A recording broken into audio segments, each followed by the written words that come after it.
for today's video, narito ang 8 bagay na dapat yung tandaan tuwing celebration ng Pride Month. Una, pagiging insensitive. Iwasan ang pagpapaliit sa kahalagahan ng Pride Month. Pangalawa, pagsasabi ng stereotypes. Huwag magbiro gamit ang mga estereotipong nauugnay sa LGBTQ+ community. Pangatlo, seasonal allyship. Suportahan ang LGBTQ+ community hindi lamang tuwing Pride Month.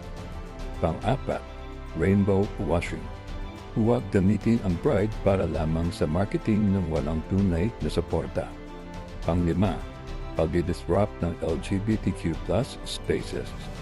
Huwag pumunta sa LGBTQ+ events para makapagdiskurso. Pang-anim, misgendering or dead naming. Iwasan ang maling pronouns o paggamit ng lumang pangalan.